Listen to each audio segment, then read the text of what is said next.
சிம்மராசிக்காரர்களுக்கெல்லாம் உங்கள் வாழ்க்கையில் நடக்கக்கூடிய அதிர்ஷ்டம் தரும் நேரம்.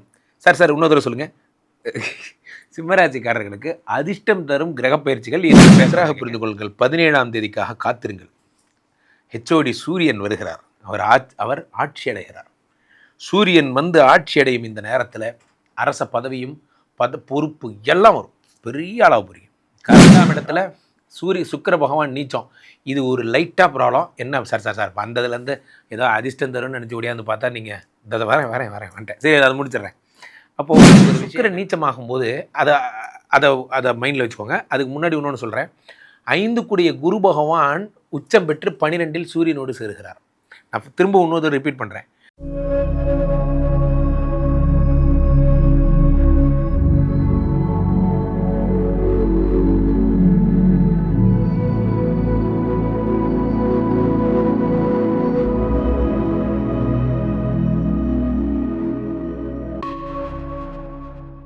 உலகெங்கிலும் இருக்கும் ஆன்மீக பரிகார நேயர்கள் அனைவருக்கும் வணக்கம். நான் உங்கள் ராம்ஜி. சாரி, நிறைய நாள் உங்களை மிஸ் பண்ணிட்டேன். இனிமேல் மிஸ்ஸே பண்ணாமல் தினசரி வந்துடுறேன். Don't worry. அதாவது நண்பர்களே, அடுத்து வரும் அதிர்ஷ்ட பலன்கள் என்ன? எல்லாருக்குமே அந்த க்யூரியாசிட்டி இருக்கும் இல்லையா? சார் என்ன சார், ஆடி மாதம் ஆடியிலே ஆடி வருவா பெரிய பாளையத்தா, எல்லா கோயிலும் பிஸியாக இருக்குது சார். எல்லா காடும் பிஸியாக இருக்காங்க சார். ஆனால் என் கடையில் மட்டும் ஆளே வரல சார். நான் மட்டும் ஃப்ரீயாக இருக்கேன் சார். கவலைப்படாதீங்க. அதிர்ஷ்டம் தரும் கிரக பயிற்சிகள் ஒன்றுனா இட்ஸ் ஆன் தி வே. இப்போ தான் சனி பகவான் வக்கரமானார். இப்போ தான் குரு பகவான் உச்சமாக இருக்கார். சூரிய பகவான் இப்போ ஆட்சி பெறுறாரு. சுக்கிர பகவான் நீச்சம் பெறுறாரு. இந்த மாதிரி இந்த மந்த்து ஃபுல்லாக ஈவெண்ட்ஸ் மந்த் தான். இந்த ஆடி ஆவணி வந்தாலே ஆடி போய் ஆவணி வந்தால் டாப்பில் வரும் அப்படிங்கிற மாதிரி நீங்களாம் டாப்பில் வர போகிறீங்க. யாருக்கெல்லாம் குபேர சம்பத்துகள் அடைய போகிறீங்க, வெளிநாடு போக போகிறீங்க. சார் லவ் ஓகே ஆகுமாவாதா, இந்த மாதிரி பலவிதமான சந்தேகங்களுடன் பார்க்குறீங்க. உங்களுக்கான நற்செய்திகளோட ராசி ரீதியாக நாம் பார்த்து விடலாம். சிம்மராசிக்காரர்களுக்கெல்லாம் உங்கள் வாழ்க்கையில் நடக்கக்கூடிய அதிர்ஷ்டம் தரும் நேரம். சார் இன்னொரு தடவை சொல்லுங்கள். சிம்மராசிக்காரர்களுக்கு அதிர்ஷ்டம் தரும் கிரக பயிற்சிகள் என்னென்னு பேச வந்திருக்கேங்க. சார் அப்படி ஒன்று இருக்கா சார் எங்கள் வாழ்க்கையில்? கண்டிப்பாக இருக்குது. You don't worry. நண்பர்களே, சிம்மராசிக்காரர்களுக்கு மிகப்பெரிய பிரச்சனையாக என்னென்னா, இந்த சிம்மராசி சிம்ம லக்னம் அதெல்லாம் இவங்கெல்லாம் பார்த்தீங்கன்னா அழக்கூடாது ஆம்பளை அழக்கூடாது இந்த மாதிரி சொல்லி சத்தி வாங்கிடுவாங்க. நீங்கள் பிறந்ததுலேருந்தே இந்த சிங்கத்தை எப்போல்லாம் நான் டச் பண்ணுறேன்னா அப்போல்லாம் எனக்கு உங்கள் ஞாபகம் தான் வரும். காரணம் என்ன அப்படின்னா, நீங்கள் இப்படி ராஜ சிம்மாசனத்திலே வளர்ந்துட்டீங்க. எங்கே போனாலும் எல்லா வேலையும் என்கிட்டே கொடுக்குறானுங்க sir. All panchayat, attending all panchayat. அதெல்லாம் நன்றாக புரிந்து கொள்ளுங்கள். 17ஆம் தேதிக்காக காத்திருங்கள். ஹெச்ஓடி சூரியன் வருகிறார். அவர் ஆட்சி அடைகிறார். சூரியன் வந்து ஆட்சி அடையும் இந்த நேரத்தில் அரச பதவியும் பொறுப்பு எல்லாம் வரும். பெரிய அளவு புரியும். காரணம் என்னவென்றால், சூரியன் தான் ஹெச்ஓடி. வேறு வழியில் அவர் சொன்னால் கேட்டு தான் ஆகணும். அவர் தான் கிங். அப்போது அவர் ஆட்சி அடைகிறார். உள்ளபடியே சொன்னால் அரசியல் இருக்கவங்களுக்கெல்லாம் பொற்காலம், மக்கள் பணியில் இருக்கிறவங்களுக்கெல்லாம் பொற்காலம். 8 யார் அவங்களுக்கு அஷ்டம சனி. அவர் ஆல்ரெடி 27ஆம் தேதி, ஜூலை 27ஆம் தேதி செட்டில்மெண்ட் போனவர் தான். நான் டிசம்பர் வரைக்கும் உன்னை டிஸ்டர்ப் பண்ண மாட்டேன்ட்டு அக்ரிமெண்ட் போட்டு கொடுத்துட்டு போயிருக்காரு. இந்த 6 மாதத்துக்குள்ளே நீங்கள் ஆடுறது தான் ஆட்டம், என்ன வேணால் செய்யலாம். அதில் தான் ஒரு ப்ராப்ளம். 7ஆம் இடத்துல மிஸ்டர் ராகு உட்காந்துட்டு ரெடியாக இருக்கார். வா மகனே, உன் பேரை எடுத்து விடுறதுக்குனே வரேன் வா அப்படின்னு ரெடியாக இருக்கார். 7ஆம் இடத்துல ராகு இருக்கிறதுனால பெண்கள் சம்மந்தப்பட்ட விஷயத்தில் பிரச்சனைகள் வரும். ஜாக்கிரதையாக இருங்க சிம்மராசிக்காரர்கள். SAMPRD இதில் தான் ஒரு பிரச்சனை. ஜாக்கிரதையாக இருங்க. ராகுனுடைய பெயர் இதெல்லாம். இதில் ஏதாவது ஒரு பிரச்சனையில் மாட்டுவீங்க. தேவையில்லாமல் ஒய்ஃபு சந்தேகம் இதெல்லாம் ஏற்படும். எதை பேசினாலும் டிரான்ஸ்பரண்ட்டாக இருங்க. எதுவுமே டிரான்ஸ்பரண்ட்டாக இருந்தீங்கன்னா சந்தேகங்கிறதுக்கு வழியே இல்லாமல் போயிடும். சந்தேகம் எப்பொழுது வரும்? எதையாவது ஒன்று மறைச்சா தான் வரும். ஏன் மறைக்கிறீங்க? அதில் ஜாக்கிரதையாக இருங்க. 2ஆம் இடத்துல சுக்கிர பகவான் நீச்சம். இது ஒரு லைட்டாக ப்ராப்ளம். என்ன சார் வந்ததுலேருந்து ஏதோ அதிர்ஷ்டம் தரும்னு நினச்சி ஓடியாந்து பார்த்தா நீங்கள் இதை வரேன் வந்துட்டேன். சரி, அதை முடிச்சிடுறேன். அப்போது உங்களுக்கு ஒரு விஷயம் என்ன, 4, 9 கூடிய பாதகாதிபதி உபஜயஸ்தானத்தில் 11ஆம் இடத்துல இருக்கிறதுனால அவரு லீவ் விட்டு போயிட்டார். இனிமேல் உங்களுக்கு ஒரு ஆள் ஒன்றும் பிரச்சனை இல்லை. மிஞ்சி போனால் மாமனார் இருக்கிறவங்களுக்கெல்லாம் மாமனாரால் பிரச்சனை வரும். என்ன சார் இருக்கிறவங்களுக்கெல்லாம்ட்டீங்க? பாதி பேர் நம்ம மாமனார் வீட்டில் எங்கே இருக்கோம், அவரை சந்திக்கிற வாய்ப்பே ஒரு 2 நாள் தான் வாரத்தில். அவங்களுக்கு சொல்கிறேன். ஸோ அதையும் கொஞ்சம் மினிமைஸ் பண்ணிக்கிட்டிங்கன்னா அவர் கூட கொஞ்சம் சண்டை வரும். நான் வணக்கம்ப்பா சொல்லுங்கப்பா, நான் வேலை இருக்கேன்ப்பான்னு ஃபோனை கொடுத்துட்டு போயிருக்கேன். அதனால் 11ஆம் இடத்துல அது ஒன்று தான் ஏற்படும். மற்றபடி உங்களுக்கு அவரும் எக்ஸம்ஷன். 11ஆம் இடத்துல இருந்த அந்த பிரச்சனை ரியல் எஸ்டேட் சம்மந்தப்பட்ட விஷயங்கள் இருக்கிறவங்களுக்கெல்லாம் புதுசாக வந்து கட்டடம், வீடு, பூமி லாபம் போன்றவை கிடைக்கும். நல்ல விஷயம், அருமையாக இருக்க போகிறீங்க. அடுத்த மாதிரி இதில் சூரியன் ஆட்சி பெறுகிறார்னு சொன்ன பாருங்க, கூடவே சேர்ந்து சுக்கிரன் நீச்சம் பெறுகிறார். அதான் ஒரு சின்ன ப்ராப்ளம். இந்த சுக்கிரன் நீச்சமாகும்போது அதை அதை மைண்டில் வச்சுக்கோங்க. அதுக்கு முன்னாடி இன்னொன்று சொல்கிறேன். 5 கூடிய குரு பகவான் உச்சம் பெற்று 12இல் சூரியனோடு சேருகிறார்.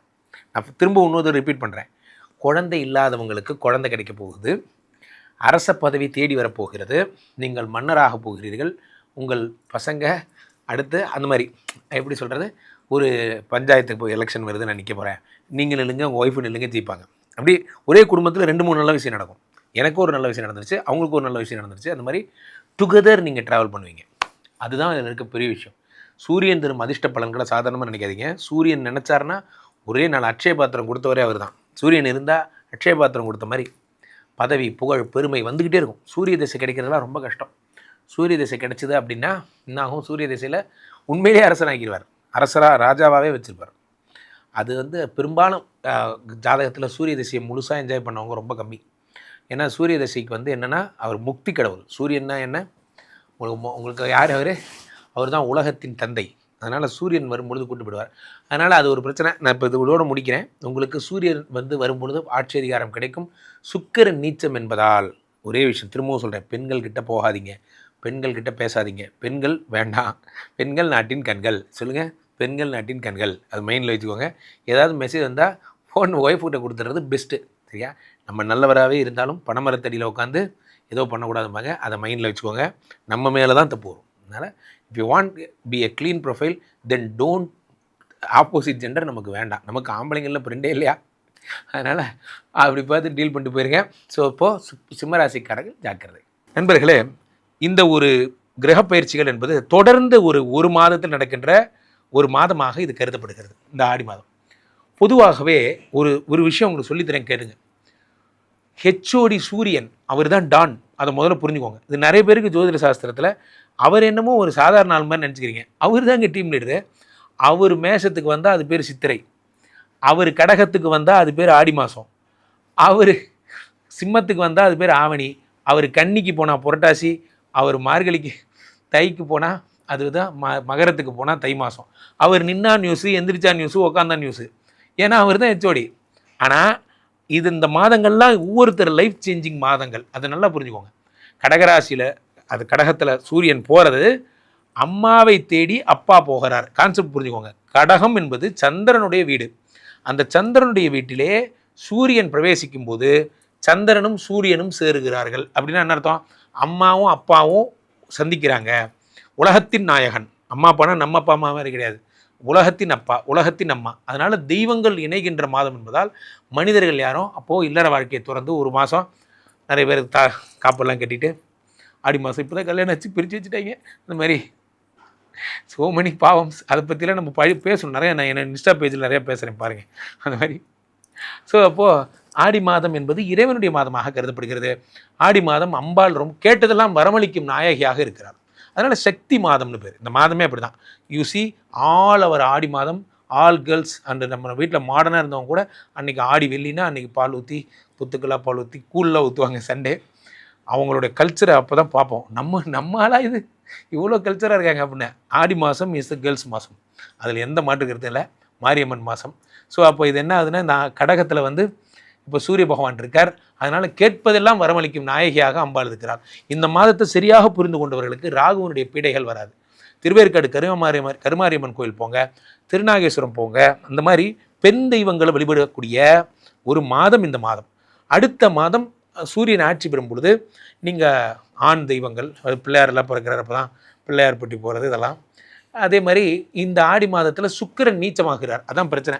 அதான் சொன்னேன், ஃபியூஸை பிடிங்கிட்டாங்க. சுக்கிரன் போயிட்டாருன்னா என்ன அர்த்தம்? லவ் போச்சுன்னு அர்த்தம். லவ் இருந்தால் தானே மேற்படிலாம். அங்கே தான் சுக்கிரனே போயிட்டாரே. அதனால் லவ் எல்லாம் பண்ணுறதுக்கெலாம் டைம் இல்லை. என்னை தேடி காதல் என்ற வார்த்தையை அனுப்பு, ஒன்று அனுப்ப வேணாம் அப்படின்ட்டு வேலையை பாருங்கள். ஏன்னா ஒர்க் அவுட் ஆகாது, வேஸ்ட்டு. ஸோ அப்போது சுக்கிர பகவான் நீச்சம்.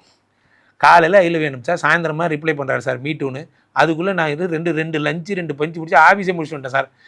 இதெல்லாம் உங்களுக்கு தான் நடக்கும். ஏன்னா பிஸி ஆகிடுறீங்கல்ல. பிஸி ஆகும்போது எப்படி லவ் வரும்?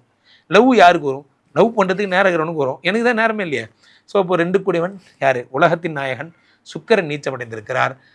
அதே நேரத்தில் சனி பகவான் வக்கரமாயிட்டார். நமக்கெல்லாம் ஒரு டெரர் ஃபெலோன்னா அது யாருன்னா அது மிஸ்டர் சனி தான். அது உங்களுக்குன்னு இல்லை. அமெரிக்காவில் பெரிய டொனால்டு ட்ரம்பாக இருந்தாலும் சரி, சனி பகவான் all problem to Trump also. So அதனால் அவர் கருத்தில் சனியுடைய பார்வையில் எல்லோரும் ஒன்று தான். அவர் வக்கரமாகி விட்டார், அவர் எல்லாருக்கும் நன்மைகளை செய்ய ஆரம்பிக்கிறார். எவ்வளோ பெரிய விஷயம். அப்போ சனி பகவான் ப்ராப்ளம் படுத்திட்டு இருந்தவர் இந்த மாதம் இப்போ லீவில் போகிறவர் தான். இந்த ஆள் திரும்ப டிசம்பரில் தான் வருவார். அதனால் இவர் ஒரு பக்கம் லீவ் போட்டார், ரொம்ப தேங்க்யூங்கய்யா.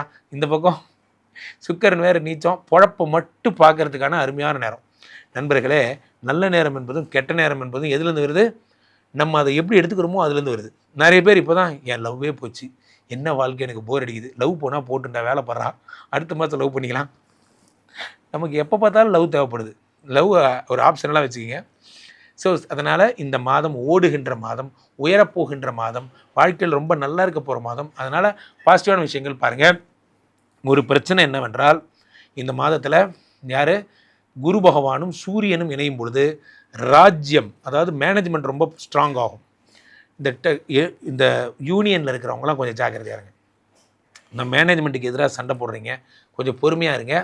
இது மேனேஜ்மெண்ட் மாதம். யாரையாவது சொல்கிறான்னு தூண்டி விட்றான்னு மேனேஜ்மெண்ட் எடுத்து பேசினா அவன் வேலையை விட்டு போகும்போது உங்களையும் விட்டு போயிடுவான். அதனால் சண்டையெல்லாம் போடாதீங்க. உங்களுக்கும் பாஸ்க்கு நல்லா இருந்ததுன்னா நீங்கள் உங்கள் பொழப்ப பாருங்கள், இவனுக்காக உங்கள் வேலையை விடாதீங்க. அவங்களுக்கு நான் லூத்து போயேன். ஸோ அதனால் இந்த பதவி துறப்பு வேலையெல்லாம் தியாகம்லாம் பண்ணாதீங்க. ஸோ அதை பாருங்கள். என்ன சந்திக்கணுன்னா கீழே போய்ட்டு இந்த நம்பரை கூப்பிடுங்க, எங்களுடைய சொந்த ஜாதகத்தை பார்த்து கொள்ளுங்கள். அதே மாதிரி உலக புகழ்பெற்ற நமது விஸ்வரூப விஷ்ணுமாயா இளைஞர்கள் இருக்கக்கூடிய புனிதமான இந்த ஸ்ரீமடத்திலே தினசரி நடக்கின்ற விஷ்ணுமாயா ஹோமங்களில் கலந்து கொள்ளுங்கள். மீண்டும் ஒரு நல்ல பதிவில் சந்திப்போம். ராம்ஜி சுவாமிகள்ங்கிற என்னோட இன்ஸ்டா பேஜை ஃபாலோ பண்ணுங்கள். இந்த பதிவுகள் தினசரி நீங்கள் பார்ப்பீர்கள். நன்றி, வணக்கம். இங்கே ஸ்தாபிதம் செய்யப்படுகிறார் விஷ்ணுமாயா. அது தமிழ்நாட்டில் இங்கே போரூர் கார்டன் ஃபேஸ்டிவலில் ஸ்ரீமடத்தில் மட்டும்தான் இருக்கிறது. வேற எங்கேயும் இவருக்கு ஆலயங்கள் கிடையாது. நம்மளுடைய வேலை இல்லை, குழந்தை இல்லை, நமக்குடைய எதிர்காலம் கேள்விக்குறியாக இருக்குது, கள்ளத்தொடர்பு, ஏமாற்றம், துரோகம் போன்ற பிரச்சனைகளுக்காக ஸ்பெசிஃபிக்காக பண்ணுற ஒரு ஹோமம். இந்த ஹோமம் 48 நாள் தினமும் பண்ணுறோம். இப்போ நீங்கள் புக் பண்ணுறீங்கன்னா இன்னிலேருந்து 48 நாள் இந்த ஹோமம் பண்ணி உங்களுக்கு அந்த பிரச்சனைகளை சேலஞ்சிங்காக சரி பண்ணி தரோம். ஸோ விஷ்ணுமாயா சாத்தனுடைய ஆலயத்திற்கு நீங்கள் வாருங்கள், இந்த ஸ்ரீமடத்திற்கு வாருங்கள், வந்து இந்த ஹோமத்தில் கலந்து கொள்ளுங்கள். இதை பற்றி தரவுகள் கீழே போயிட்டு இருக்க நம்பரை கேட்டு தெரிஞ்சு புக் பண்ணிக்கிட்டு இந்த ஹோமத்தில் நீங்களும் பங்கெடுக்கலாம்.